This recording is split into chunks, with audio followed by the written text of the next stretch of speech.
আপনি একটা ভালো প্রসঙ্গ তুলেছেন সেনাবাহিনীর প্রসঙ্গে, এবং শেখ হাসিনা পালিয়ে যাবার পরে সদরে যারা সেনাপ্রধানের সঙ্গে বৈঠকে ছিলেন আপনি তার মধ্যে ছিলেন, এবং আমরা তখন সেনাপ্রধানের কণ্ঠে যেটা বোঝার চেষ্টা করেছি যে তিনি তখন অত্যন্ত গুরুত্ব দিয়েও আপনার কথা একাধিকবার বলেছেন।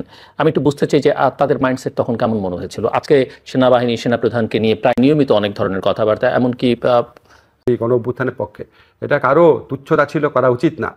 উনি কিন্তু করা হচ্ছে তো না, হচ্ছে, আমি উচিত না বলছি, হচ্ছে তারা, এটা তো ভাই সব জায়গায় তো মবক্রাসি চলতেছে।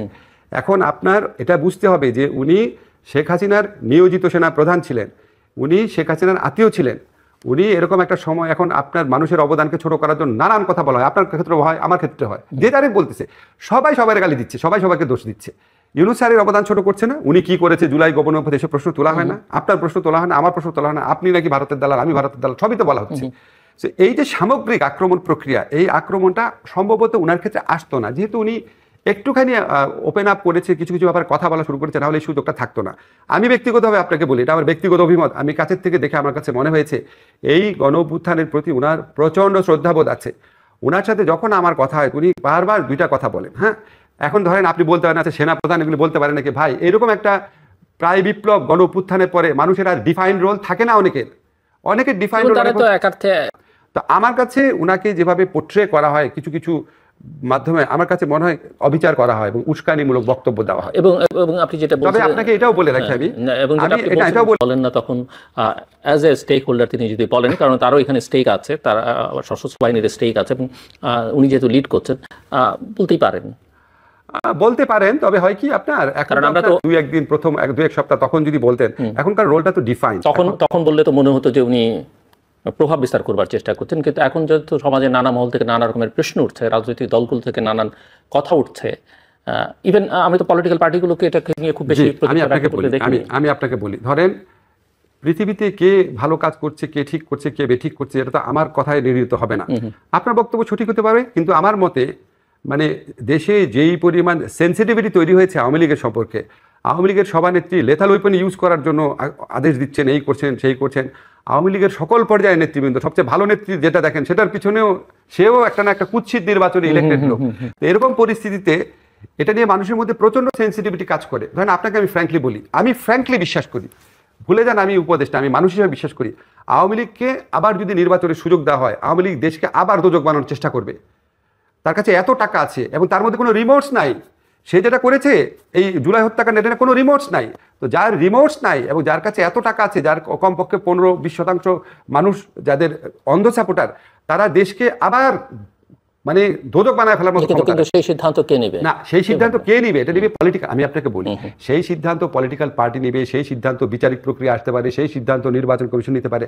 আমি ব্যক্তিগতভাবে মনে করি এই বিষয়টা নিয়ে আর্মি চিফ আপনার যদি কথা না বলেন ভালো হয়, বুঝছেন?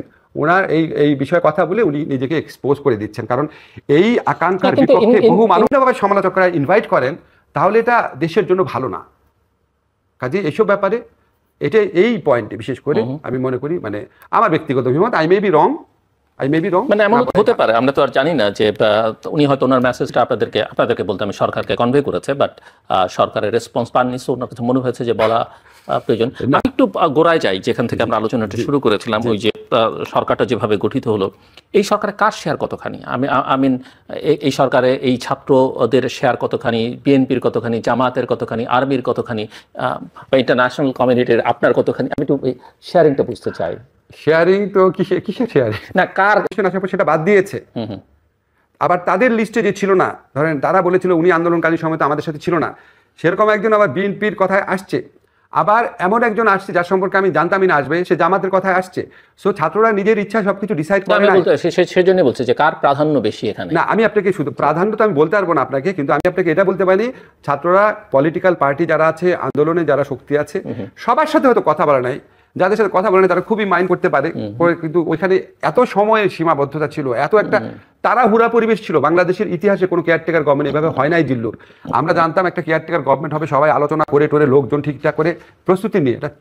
এখন হয়তো আপনি সামনে আছেন, হয়তো সরকার গঠনের ব্যাপারে আপনার পরামর্শ হয়তো নেয় নাই, কিন্তু ওইটা ইচ্ছা করে আমি মনে করি না যে আমি এত গুরুত্বপূর্ণ আমার মতামত নিতে হবে, বাট স্টেক হোল্ডার বলছি না, আমি আপনি সামনে আছেন দেখে উদাহরণ দিচ্ছি।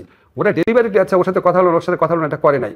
আর আমার সাথে যে কথাগুলো বলেছে আমি আপনাকে বারবার বলতেছি, ধরেন 50% ব্যাপারে আমি কোনো ধারণাই ছিল না, এবং আমিও যাদের নাম প্রপোজ করেছি সেখানে 60% তারা আমার প্রপোজালে 3 রকম রিয়াকশন দেখিয়েছে। একটা বলছে স্যার এটা তো আমাদের লিস্টে অলরেডি আছে, তারপর একটা বলছে স্যার এটা একটু দেখতে হবে, আরেকটা হচ্ছে স্যার না উনি তো আমাদের সময় আন্দোলনে আমাদের সাথে 15 বছর উনি কি করেছে। 3 ধরনের রিয়াকশন। তো আমার কথা কিভাবে শুনেছে, ঠিক না?